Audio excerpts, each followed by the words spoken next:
Hello, and welcome to Emancipation Park's Conservancy's Bridging the Gap Financial Literacy Program, sponsored by Veritex Community Bank.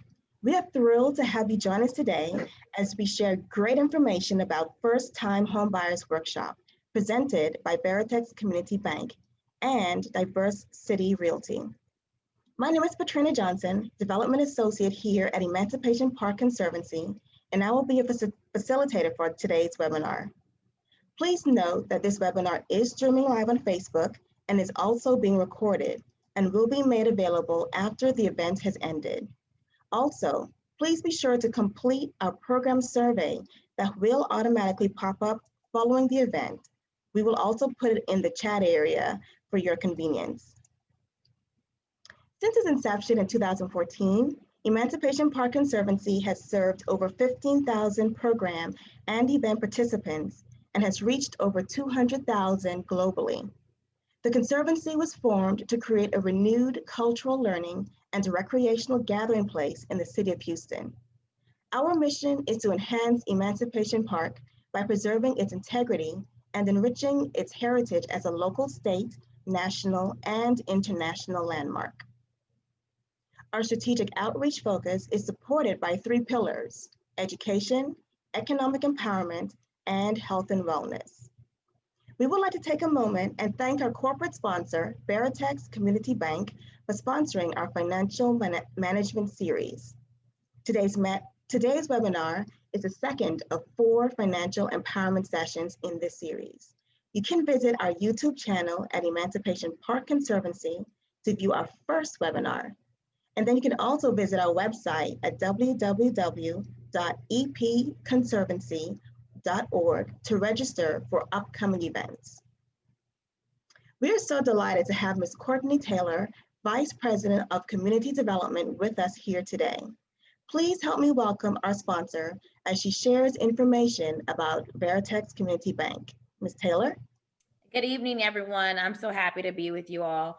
I'm Courtney Taylor, the Vice President of Community Development for Veritex Community Bank. We are so happy to be putting on this series with Emancipation Park Conservancy and NABA to do this whole Bridging the Gap series that we've been putting on. Like Patrina said, we've been putting on I think we've put on 2 or 3 different classes already, and we'll continue those throughout the rest of the year. But we're doing everything from home ownership to budgeting courses. We're talking about predatory lending and a couple of other things. And so excited to be able to do that. Veritex is a bank that is community focused. We have a variety of products and things of that nature that you can tap into. We have about 12 different locations here in the Houston area as well. And we have some great bankers here this evening that'll be able to share some different home ownership information that's out there, maybe not necessarily just tailored to Veritex, but it's out there for just anything. We want to let you all know what is available. So thankful to have all of them on board with us tonight, as well as the real estate company as well, to talk about home ownership. And we just kind of want to inform and make sure that you all are aware of what is out there, especially with different rates and things of that nature that are going on during this time of COVID-19. So I thank you all for tuning in this evening and appreciate you all. And I hope that you all enjoy our presentation. Thank you.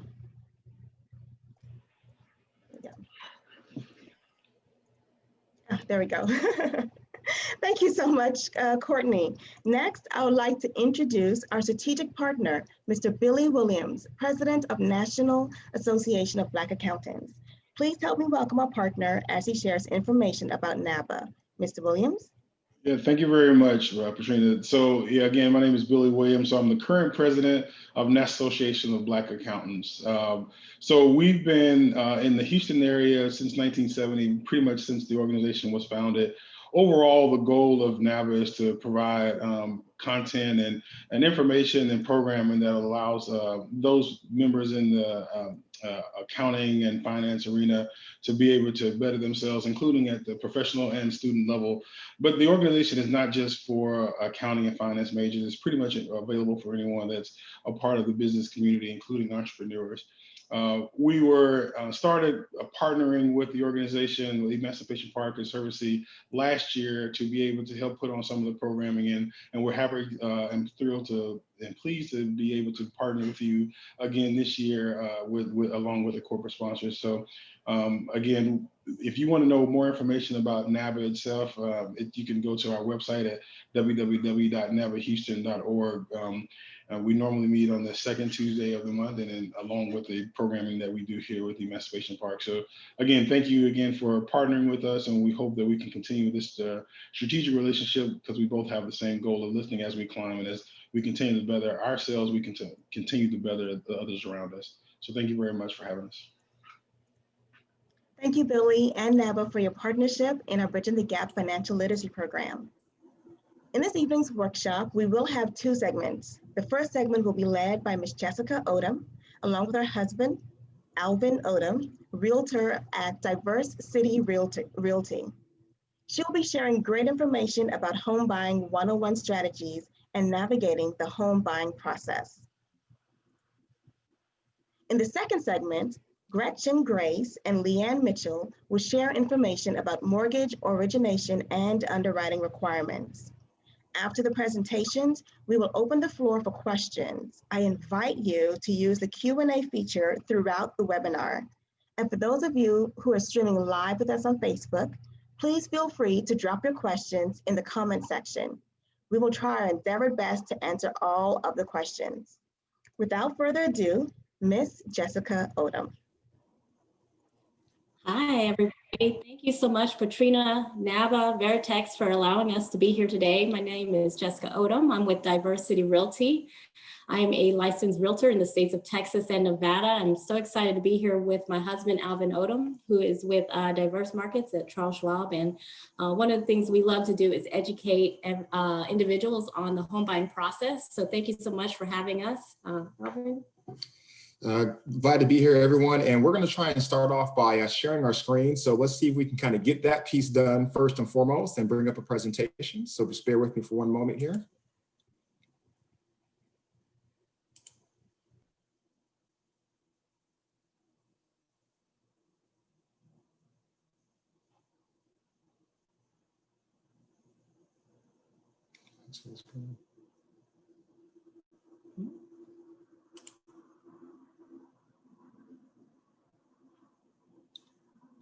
Let's hold on one moment here.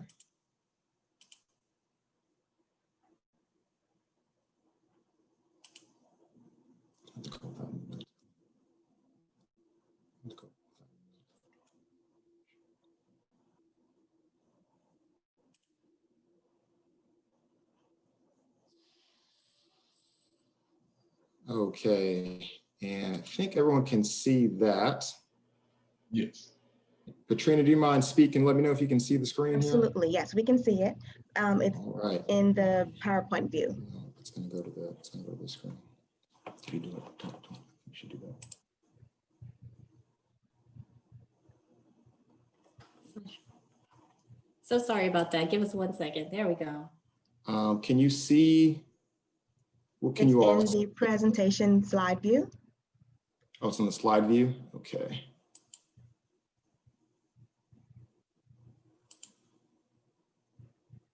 Okay. There we go. All righty. You ready? Yeah. Okay. Homeownership 101. Again, we're just going to go over the basics of homeownership 101 and getting ready for homeownership. We like to start every time with a little bit of a poll question. And our first poll question is, have you ever purchased a home before? Yes, no, and maybe yes, but not in the last 3 years. So if you can, just give us a thumbs up or put in the chat room your answers. See a couple of hands raised. Yeah. So the reason why we ask this question is because a lot of people don't know that if you haven't bought a home in the last 3 years, a lot of times you are considered a first-time home buyer and can qualify for affordable housing programs and first-time home buying programs. Yeah, and just to add on to that, oftentimes, again, if you haven't bought a home before, or really if you have bought a home before, you still may qualify. So if you haven't owned a home or currently don't have an ownership interest in a home in the last 3 years, again, you can ask your lender, do I qualify for any of your first-time homebuyer programs? Great. Second thing we like to go over is, let's talk about, are you financially ready for home ownership? To understand if buying a home is something for you, we ask that you ask yourself a few things. Is owning a home an achievable goal given my current financial situation? Would buying a home put me in a tight financial position? Do I have room to adjust my budget to allow flexibility? If I bought a home, would I still be able to save? And should I rent or should I buy a home? And just to add on to that, when you think about flexibility, again, there are more costs to home ownership that you have to consider. Some of them may be home ownership dues. There might be maintenance, repairs that typically you wouldn't have had to take care of if you were a renter, but now they're your responsibility as a homeowner. Yeah, and some of the advantages and disadvantages of home ownership are the tax benefits, the potential to build equity, the pride of home ownership, and stability of being in your own home. And of course, there's disadvantages, which are also the property taxes, home ownership insurance, long-term commitment to a location, and maintenance and repairs. Yeah, and you guys probably know as NABA members more about the taxes piece than we do, but one thing to think about when you think about the advantage of mortgage payments could total less than rent over time. I think back to the situation of my wife and I when we had our apartment. We loved our apartment, but we noticed every year the rental rate in our apartment would go up and up. So it made us think about, had we owned our home in a 30-year fixed mortgage, those principal and interest payments could remain the same. We'll talk a little bit more about where taxes and insurance may change, but principal and interest payments could remain the same. So as our rental rate was going up, it may have been going up at a faster pace than if we had owned our home in a 30-year fixed mortgage. So just something to consider. And the next thing is you got to consider your budget. We recommend a 70-20-10 spending plan, 70% of your budget going to living expenses, 20% to debt, and then 10% to savings. Budget can help you prepare for costs of home ownership, save for upfront costs, pay down debt, and save for unexpected expenses. And again, this is just a rule of thumb. I think there's many other types of methodologies or approaches in terms of how to spend your money, but this 70-20-10 spending plan may be something to consider if it's something that fits for you. Okay, another poll question. Is there a minimum down payment amount required for a mortgage? Any guesses? Go ahead and put in the chat room. No, yes, it depends on your lender and mortgage product. Any guesses? Some folks maybe, we can't see the chat, so I think there might be some folks in the chat and raising their hands. So I think, yeah, there's a few folks there. Okay. Go ahead. Well, there is a myth that you do not need to put 20% down to qualify for a mortgage. You'll want to talk to your lender about this, but some lenders require as little as 3% down. And if you're a veteran and qualify for a VA loan, it may be require no down payment at all. And then the home loan process, we won't go into this too much because we have our Veritex lender partner here. So we'll let them cover most of this, but we want to just kind of give you an idea of how the home loan process goes from the pre-qualification process to the application, conditional approval, final approval, and then closing. And the piece to keep in mind here, and again, our friends from Veritex, I'm sure we'll talk about this, but when you're in that application and conditional approval phase, here's the thing. Patience is a virtue throughout the home loan process. So once you've submitted your documents for your application and you're in the conditional approval, you've given your lender a snapshot of your financial position. You've given them a snapshot of your financial position. Do not do anything that may change that financial position, meaning don't go buy a car. Don't do anything that may affect your credit. Don't go buy furniture. Those big expenses can come back to hurt you if your lender asks for those documents again and your financial situation has changed. So again, the takeaway here is patience is a virtue throughout the home loan process. Yeah, just hold tight.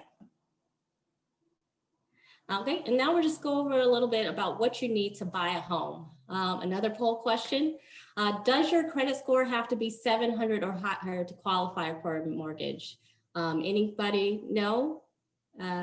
Do you need a 700 or higher to qualify for a mortgage these days? Any guesses in the chat room? Again, can't see the chat, but I'm confident there are folks that are giving us some guesses here. This is, again, just to try and get your mind going. maybe dispel a myth here. So yeah, so the answer is no. You typically do not need 700 credit score to qualify for a mortgage. That said, a higher credit score typically means better interest rates and loan options. absolutely. All right, understanding your credit score. Credit score is the number assigned by credit reporting agencies based on information available on your credit report. Many lenders use the FICO score, which ranges from 300 to 850. Many of us know about this, but let's talk a little bit about what it makes up your credit score. So again, when you think about your credit score, this is just kind of directionally, rule of thumb, not an exact science, but something to consider. 35% of your score is made up of your payment history. Simply paying your bills on time can have a huge effect on your credit score. Next, 30% of your score is based on the amounts that you owe. So we've all heard this before. If you have credit cards, for example, and all your credit cards are maxed out and you owe a lot of money on your credit cards, that's not a good thing. So you want to make sure that the amounts you owe aren't too high. Also, 10% of your score may be assigned to new credit. So if you're going out there and you're constantly asking for or applying for a line of credit, or if you're applying for credit cards, if you're applying for different ways to get financing, that may be an indication to a lender that you're not managing your money correctly. And so that may affect your score about 10%. 15% is the length of your credit history, which really makes sense. If you think about it, for someone who has credit, and maybe they've had credit for 20 years, and they can show that for 20 years, they've paid their bills on time, a lender can look at that and say, you know what, this person is less of a risk. I've got a great report card. I've got a great history that tells me they've paid their bills on time over 20 years versus someone who's maybe only established credit for a year. They may have paid on time, but because they don't have that long credit history, again, that may be something to where it may be a little bit of a risk for a lender. And lastly, 10% is credit mix. So again, if you have a car loan or if you have credit cards and you're paying all of your bills on time, and you have that mix to say, hey, I'm paying my car on time. When you get a mortgage, I'm paying my mortgage on time. I've got this line of credit, I'm paying a line of credit on time. All those things look favorable to a lender because again, you're being responsible with your money and you're less of a risk for them to lend you money. Right. All right, assessing and reviewing your credit. Under the Fair Credit Reporting Act, you're entitled to one free copy of your credit report every 12 months. There's several ways to get a hold of your credit report to check it. You can go to annualcreditreport.com, or you can call the number we have listed here, or you can mail them to request a mail-in form. The three major credit reporting agencies are Equifax, Experian, and TransUnion, and we've listed all the information for them here. So you can discuss what's on your credit report. If you need to challenge anything, you have that information. And I think we'll have Katrina send out the presentation afterwards. So you guys are probably taking furious notes, but you'll have access to this as well. Yes, we will share all of the information afterwards. Thank you. Perfect. All right. Yeah.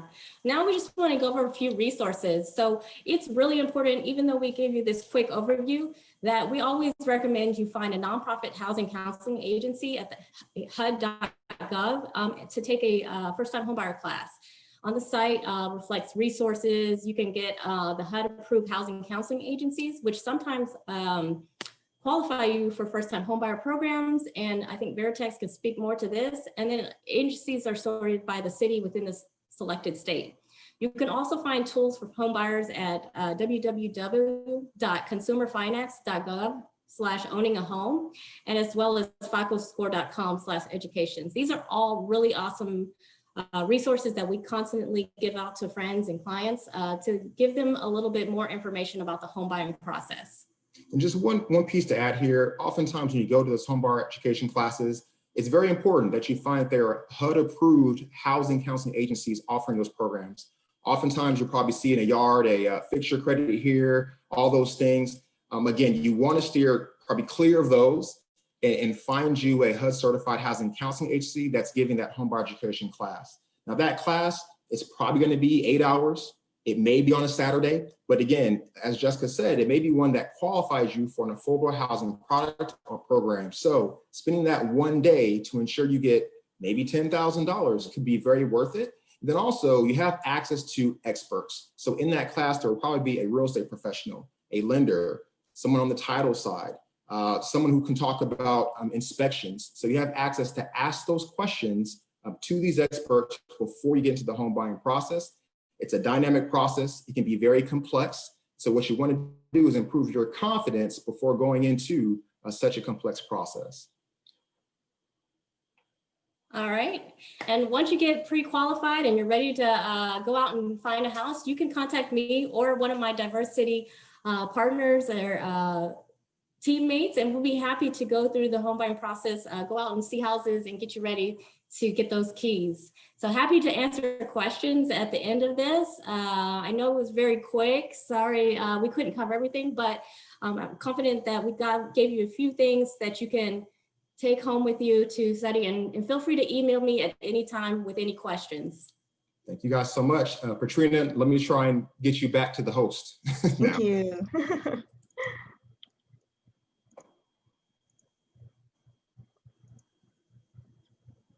Okay.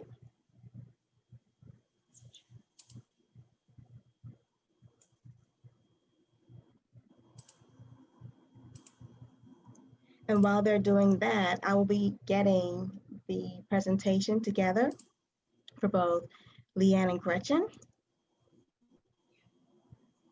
Patrina, you should be the host. Okay, perfect.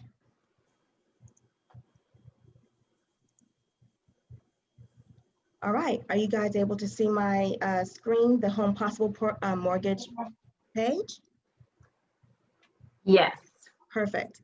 Okay, well, I would like to go ahead and introduce Gretchen Grace and Leanne Mitchell, and they're going to share more information about the mortgage or origination and underwriting requirements.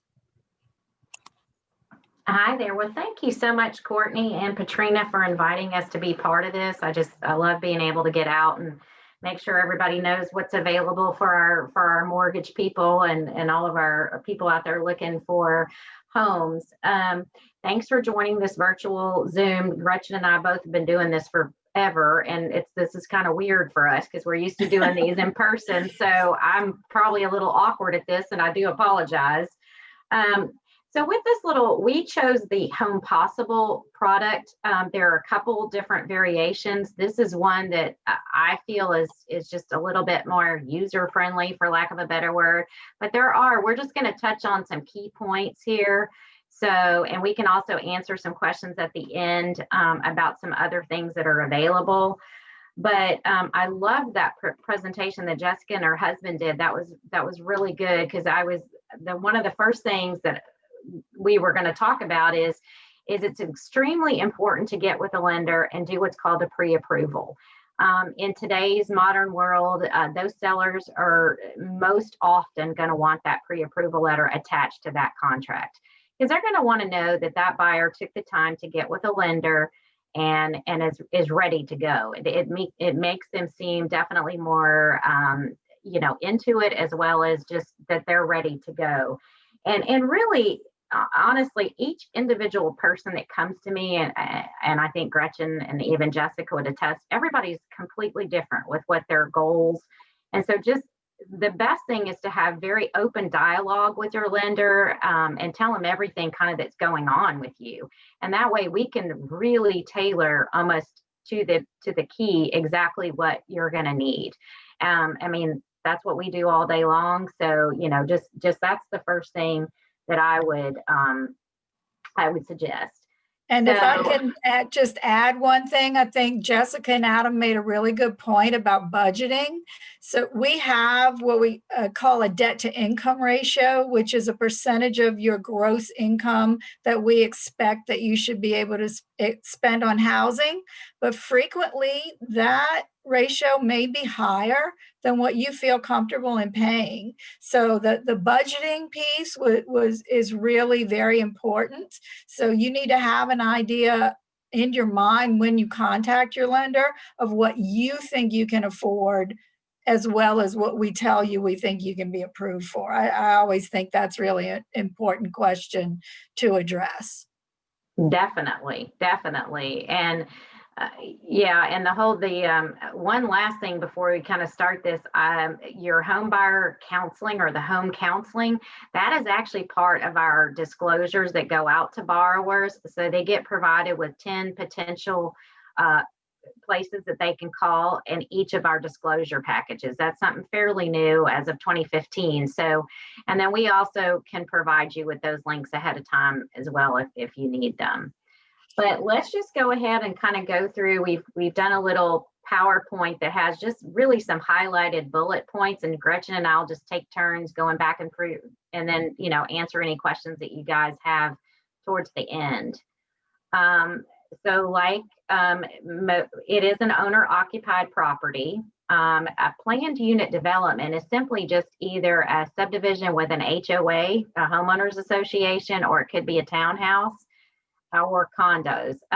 Most subdivisions do tend to have homeowners association, especially if there's a pool or tennis courts or some type of amenities that you share. That's what that is for. That product qualifies, this Home Possible product does qualify for those. It is really just for primary residence. These are not for you're going out and buying a rental property, you're going to buy in a beach house or anything like that. This is a house you're going to live in. There are some stipulations where you could potentially have your mom or your dad, just for instance, helping you guys purchase your first home. Those are allowed to with some limitations.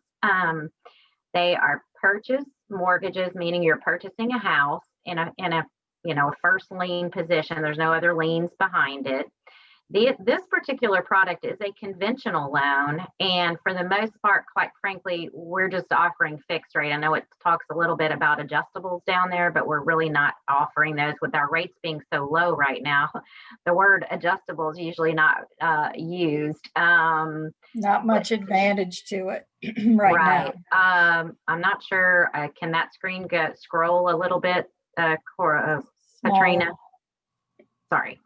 And so the renovation mortgage and pieces like that, you may find that out there. I mean, this product is not really designed for that. There are products out there that you can do some renovation mortgages, but not necessarily. It's kind of hard to do that in general with this particular product. So as far as the minimum borrower contributions, basically you have it kind of goes along with the next step, which is your eligible sources of down payment. Though we do allow you to have gifts. They can be of your own money. There are some products out there that are grants and some bond programs. We here at Veritex don't participate in some of those, but there are some out there. And if you guys have questions, we can direct you to where those can be found. Like I said, they can be a combination of a gift from a family member or your own money that you have, or it can actually be, we have situations where sellers do contribute to closing costs as well. So with that, I'm going to let Gretchen take the next page. And that is, by the way, we'll get, here we go. So that's a 3% down. This is a program that has a minimum down payment of 3% down, which is very helpful to first-time home buyers. As far as secondary financing, again, that's something that's allowed through the investor on this program, but it's a little rare, and it's not something that we participate in. We're a small bank, and we have investors that we have to sell these loans to, and so we offer what they offer to us. But again, we know a lot of people, and we can refer you. If we don't have the product that you're looking for, we can always refer you to someone who does. Again, the eligible mortgages are going to be just your first mortgage, with no seconds behind it. And it's up to a loan to value ratio of 97%, which means a 3% down. Can you scroll down a little bit, please? So the ratios that are indicated here are just telling you what the minimum down payments are. So where you see the 97% on a fixed, that is a fixed rate only, and that is only if you qualify without any co-borrowers. The program does allow you to have co-borrowers to help you qualify if your income's a little short. You can, if you have parents or some other relative that's willing to sign the loan with you, we can consider their income along with yours to help you qualify for that payment. If you go that route, that requires a 5% down though, because they consider that just to have a little more risk if that co-borrower is not going to live in the house with you. So that's what these loan to value ratios mean. It's a percentage of the down payment. For the home buyer education, we have pretty much just touched on that a little bit. Petrina, if you can scroll down a little bit, please.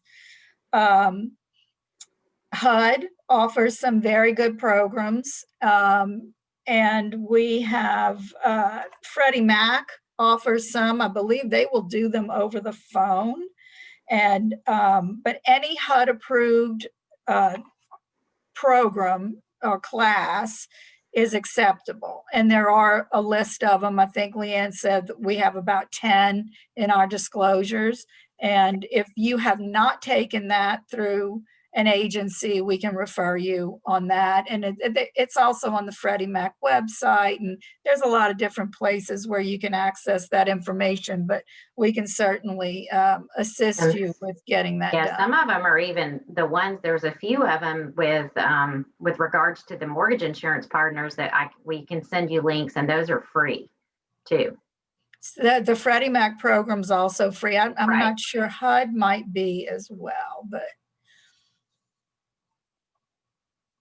And okay, if we can scroll down just a little bit so we can just touch on this. So minimum credit scores.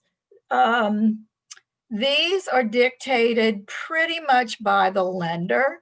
Lenders have tightened up quite a bit since COVID. And the scores you see here are it says it's a minimum. We have one investor that will do as low as a 620. Most investors are looking for a 680 since COVID. It was a 660. It's now really a 680.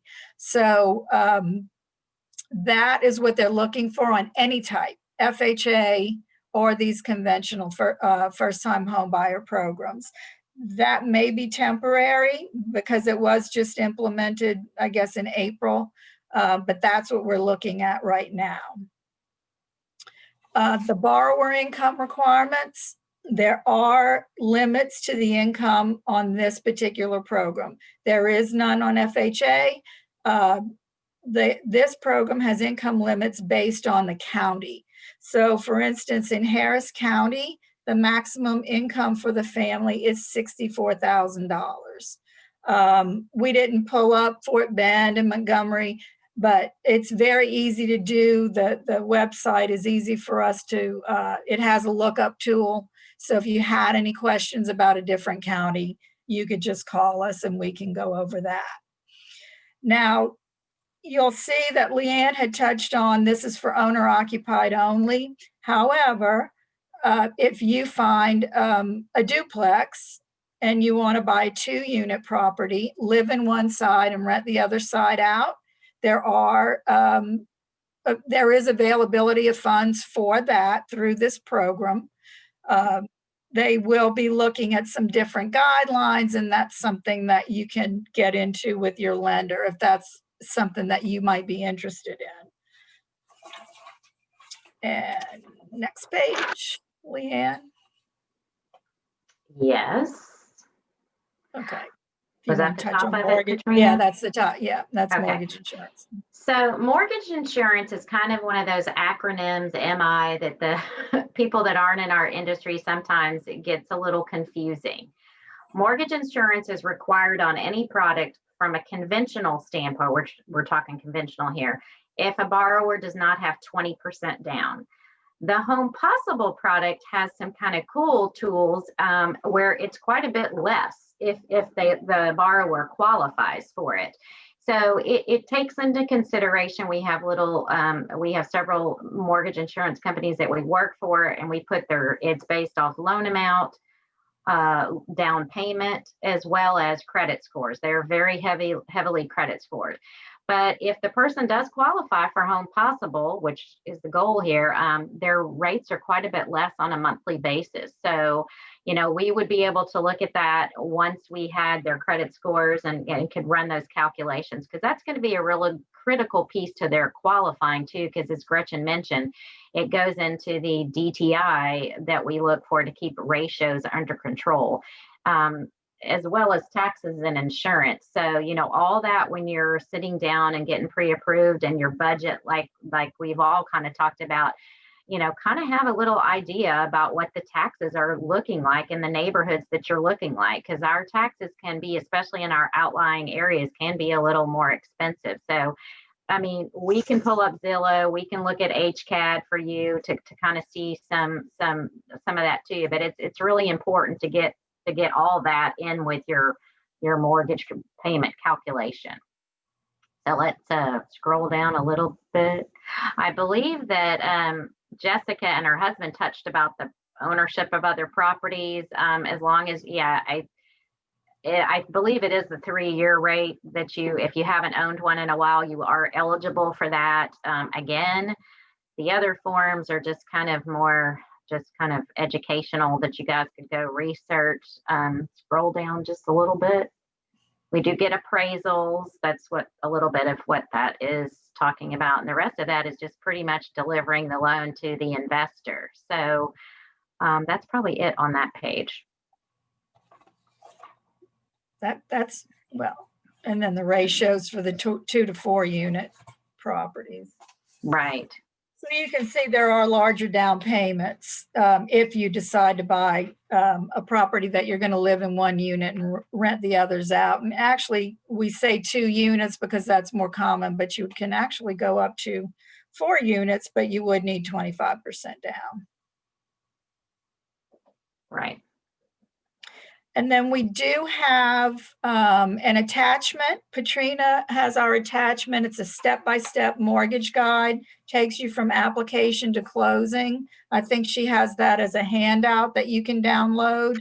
And but it's rather lengthy, yes. So we're not going to go through all of that with you, but it's available for you to read through, and you're certainly welcome to contact us by email or phone. Our information's at the end of that particular handout, and feel free to call us with any questions at any time.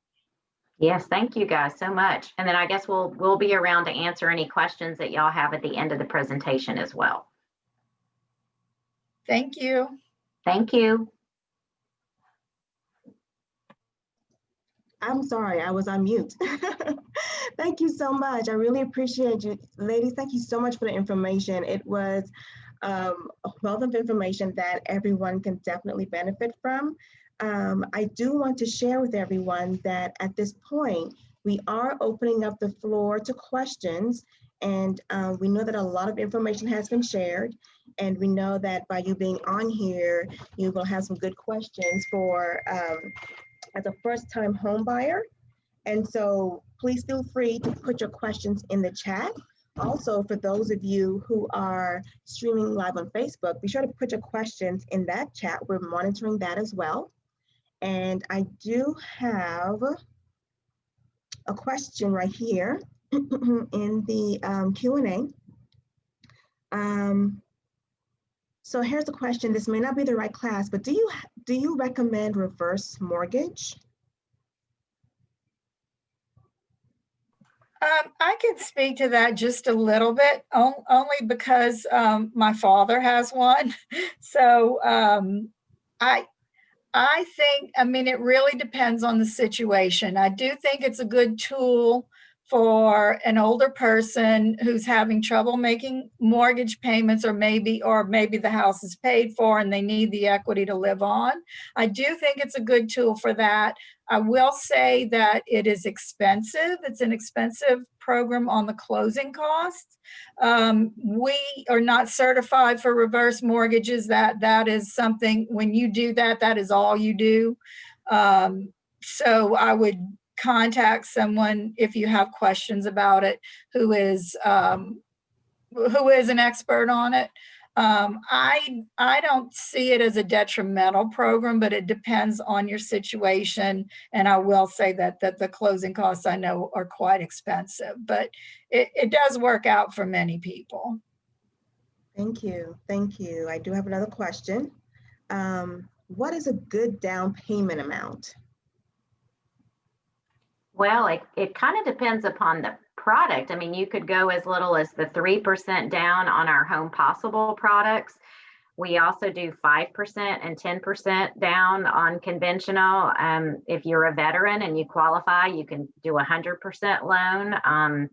Also, FHA is a really good choice for our first-time home buyers too. That's at 3.5%. So they're all very similar, but I mean, 20% is an amount that I think people think they have to have, and that is not true. You can do 3, 3.5, 5, 10, or any combination of that. The 20% allows you to not have what's called that mortgage insurance, and it also would allow you to, if you're a disciplined saver, you could pay your own taxes and insurance. That escrow that we speak about, that's what that would get you. Okay, thank you. We do have another question. When you are new to the process, it can be very overwhelming. What are the top 3 things to focus on first? I think sitting down with your lender is critical.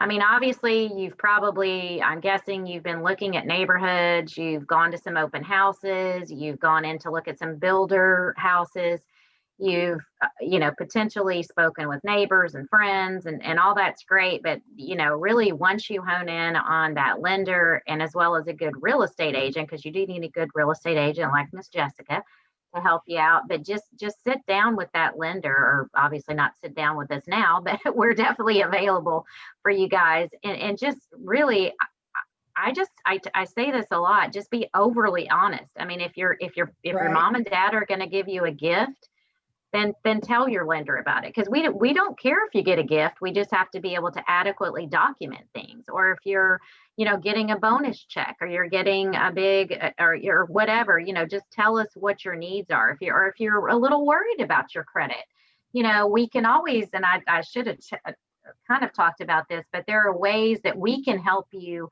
get your credit better. In other words, we have some ways to kind of look at the credit report and tell you, okay, if you do this, this, and this, and say 90 days or so. I mean, it's not a quick process, but we can help you do that as well. If we need you, to sit and take some time to get your credit scores where they do. But I mean, that would be the biggest thing. I would be very organized. I would have my bank statements, my W-2s, and my pay stubs. I would have those kind of either saved electronically in a folder or somewhere where you can, quickly get to them. And I think Jessica said this too. Patience is a virtue when it's coming to mortgages, especially in our environment. Guidelines are changing on a daily basis, and I say that literally. That's true. And just keep the communication going. If you have a question, no question is a dumb question, as I like to say. I mean, they're important to you, so they're important to us to make sure that you understand everything. And then us as lenders, reaching out to our clients and saying, Gretchen, hey, I'm a little concerned about this. Can you help us with that? And I mean, mainly just communication, patience, and really getting with myself, Gretchen, people like Jessica, to guide you through this process. That's the best advice I have. Gretchen, what do you think? I would say the same. I mean, obviously stay focused on your credit, keep that in as good a shape as possible. Be aware of where your down payment might come from. If you don't have that saved, that would be number 2. And then, of course, make an appointment with a lender and let one of us or whomever you choose work through those numbers and let you know what price range you should be shopping in. I think that's key, and as well as shopping around for a lender. You may not click, for lack of a better word, with the first lender you call. So work with someone that makes you feel comfortable on the phone, is knowledgeable. You know, if it's someone who doesn't have a program that you know is available, and they say, hey, you know, we don't have it, instead of trying to sell you on something you don't want, that's also a good indication of where you should be. And if I can just jump in real quick also, I definitely want to underscore taking a first-time homebuyer class with a HUD certified counseling agency, because we feel like it's very important that you get the confidence through the education to go through the home buying process. There are a lot of steps and there are a lot of things to know, but when you get that education, you'll feel more comfortable and more confident on how to move forward. So yes, look for your good lender, make sure you reach out to your lender first and go through that process, but also get that education first. And also the education is required on some of these programs if you've not owned a home before, so. Okay, I have another question. As a first-time home buyer, what would you recommend? Should I get a 15 or 30-year mortgage? I'm going to say a 30 as a first time. I'm going to second that, especially there's no prepayment penalties to any of our mortgages that we offer. And so you're more than welcome, if you're a disciplined saver, you know, you're going to get what's called an amortization schedule. So you could actually see how much you could add to that payment, you know, a $50, $100, 15, yeah. and to get it to a 15, but yet you're not tied to that. Like, You're gosh not forbid something obligated. happened to you 6 months down the road, you'd been paying more payments all along, and then all of a sudden you can't do it. Well, then you're not held and bound to do that by the note on the product. So I agree with Gretchen. I would do a 30. Okay, I have two more questions. Let's see. What are your thoughts on buying a built new home versus building your home? That's a good question for Jessica, I think. Yeah, I think both are great options. My husband and I, we've kind of gone both. We bought an older home that's built in the 1940s. It comes with a lot of character, sometimes some issues. We love it the most out of all the houses we've ever bought. It really speaks to us. It's here in 3rd Ward, and we just absolutely love it. But we've also built 2 homes as well. And that process is very fun as well. You get to pick out everything you want. It's all brand new. I would say it's up to you and what your temperament is. I think just be aware also, if you have that relationship with a lender like Gretchen or Leanne, sometimes those builders, you know, they'll have their lender relationships, and they may try and steer you, right? But if you're working with someone and you like the service that you've gotten from Gretchen and Leanne, you can stand your ground. You know, you should really have at least 3 options of lenders and not here some way. So you do kind of have to be a little bit cognizant of that when you walk into that builder's office, that they may have a lender that they're working with, and they may try and get you to use them. And that may be a good option for you. Not saying that's not a good option, but just know that going in. And also with that, before you go into look at those new homes, model homes, take your realtor with you, because a lot of times they can help negotiate and think about things that you may not think about. So those are great points. On a Saturday, great point. Bring your That's a realtor with really good point, because the builder wants to sell their house, and your realtor has your best interest in mind.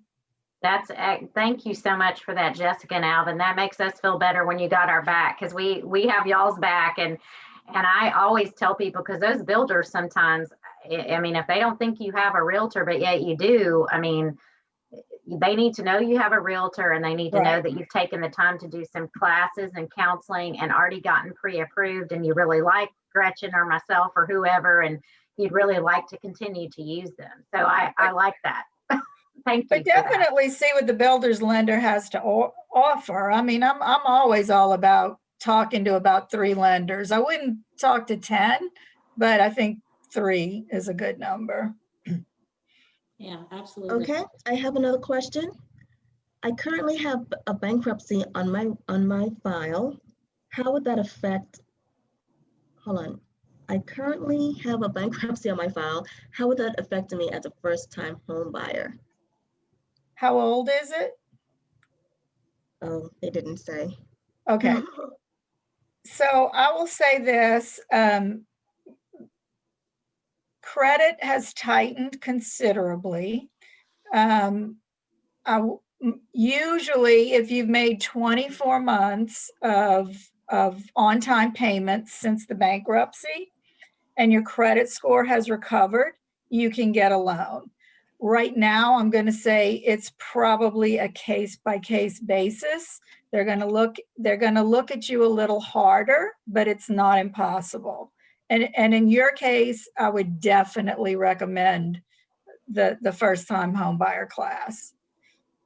Because that, on any loan, that's going to look better to an underwriter that you've taken those steps and that you are serious about fixing whatever past financial problems you had. So it's not impossible, but it does impact your situation. And there are things to mitigate it, such as paying everything on time for 2 years after the bankruptcy. Well, and also FHA and conventionally are looked at a little bit different. Sometimes it's 2 years and sometimes it's 4. But interestingly enough, sometimes that bankruptcy won't necessarily affect it as bad as some things. But yeah, I had just recently had one, and conventionally Fannie and Freddie are wanting 4 years right now. They are and wanting FHA is 2. Okay, I do have one more question that came in the chat. What are some of the must-haves that are included in the down payment? Is insurance, taxes, and HO fees included in the down payment? Well, they're part of the closing costs. So you will, the way the insurance works is you're going to buy an insurance policy and pay the whole first year premium up front. So that is part of your cost, and that is something that we disclose an estimate when you come to visit a lender. The HOA transfer fees, you may have to pay that as part of a closing cost. The taxes are prorated. So typically you'll pay maybe 2 months to put that money in what we call an escrow account. And the seller pays for the difference for the time that they've owned the property. So the answer is yes, it's not part of the down payment, but it's part of the cost to close in addition to the down payment. Yeah, so you basically, I mean, I don't know, I've been doing this so long now, they lump it all together into closing costs, and it's not separated out, but there's basically 3 components to your total bottom line of what we like to call cash to close. You've got your down payment, whatever that is, 5, 10, 3. Then you've got the section called closing costs that are things like our lender fees, title fees, survey, appraisal. That's another category. And then the third category is what Gretchen was referring to, which would be your escrows. And that's what we use as a lender to make sure that when your anniversary a year from now comes up, that we have enough money in that account to pay for your insurance and your taxes. Typically, I don't know of any HOA. Do you know, Gretchen? We don't typically escrow for HOA. No, that bill actually comes due. It kind of depends upon your subdivision. My bill actually just came in the mail this week. So and I think it's due at the end of the year. So most HOA dues are very similar to your taxes, and then they come in around October, November, and they're due by the end of the year. And it's due as a one-shot bill. And some of those can be steep, I will tell you. And some of these like master plan communities, with all the bells and whistles out in Katy and Sugar Land and all those outlying areas. But so those are kind of the 3 things that go into your down payment, or I should say your closing costs. They lump that all together now. Well, that's Katrina, if you don't mind, if I can ask Gretchen and Leanne, I want to underscore something you guys said before about shopping, for a lender. And there are documents that came out after the crisis, one called the loan estimate, or and that gives you the details related to what you're getting into and what a lender is offering you. So when that shopping period comes, that's a great document that you can use to see what's being offered to me. And you can see an example of that if you go to the CFPB website. I think it's probably cfpb.gov. Don't quote me on that, but Consumer Financial Protection Bureau. I think it is. And then also, yeah, we used to call them just, good faith estimates, and now we call them loan estimates. And then that same thing, when you go to closing, looks the same, but then it's called a closing disclosure. So we don't have the old traditional HUD ones that we used to have before 2015. So, And there's actually a copy of it in the takeaway. yes, there is in a copy of that mortgage in that takeaway, Alvin. It's thought in there there. was, I just checked. Mhm. Yeah, so Yeah, you can kind of like, something for consumers to know is that you should be receiving some of those documents 3 days prior to closing. So correct. be able to see exactly what you're going to be, what's going to be on your closing document, what's your money's going towards prior to close. And so that is something that the government put in place to protect you. Yeah, That's we right. have to provide, it's a word we call trigger disclosures with certain key bullet points. In other words, we've pulled their credit, we've got a live bona fide accepted contract, those all, and then we've already got their credit, like their date of birth and social and things like that. All those things start to trigger disclosure. So we, as lenders, we have to get disclosures out to you, which includes that initial loan estimate within 3 days after we've triggered disclosures, Right. as well as if anything changes along the way, a sales price, a loan amount, an interest rate, if it goes within a tolerance, we have to disclose what we call a change of circumstance. And then I like that initial closing statement going to the buyers 3 days ahead of time, because quite frankly, I mean, this last minute stuff that we used to do back in the 90s and early 2000s, I mean, we don't have that anymore, because if a Right. consumer, a seller, or even a realtor, anybody sees anything on that closing statement that they don't like or is wrong, we got 3 days to correct it. That's right. So I like it. I like it a lot. I think it makes the process, because by the time that consumer gets to closing, they've seen it. They've seen those docs, and it should be not a scary process to them. And you know, they've gotten their questions answered between me or you as the realtor, or even that title company as the closer. I have one more question that popped into the chat, and I know we're coming close to the end of our webinar, so I just want to make sure I squeeze this in. It's a two-part question, well, three-part. Houston is a flooding zone. How does that affect insurance or the home buying process? 1, is flood insurance automatically included? 2, or is it an additional cost? Why don't you take the property question first, Jessica, and then we can address insurance, how it affects the payment. I'm sorry, can you say the first part of the question again? Yes, I can. Houston is a flooding zone. How does that affect insurance or the home buying process? The home buying process. Oh, the home buying process. Okay, so you know, we definitely would like to look for flood zones. We want to make sure that we're aware. We look at for disclosures to let us know if a home has had previous flooding. Those are things that we can work together to find and discover together. If there's a particular area that you want to be in, but it has some flooding issues, we can talk about that and then connect you with an insurance provider that can advise you on how to move forward. But yeah, we can work through that process by doing our research and just getting to know the properties that you're interested in. And then from the lender standpoint, we are required to have you carry flood insurance if you're in a flood zone. So we have a process that determines what zone you're in. And the government says if you're in a particular zone, A for sure, that you have to carry flood insurance and you have to escrow for it through the lender. So the cost of it can vary. I mean, it can be as inexpensive as $400 a year. And, you know, in some areas of Houston, if there's been repeated flooding, I mean, it can be over 2,000. So it definitely has an impact on your ability to qualify based on how much it is.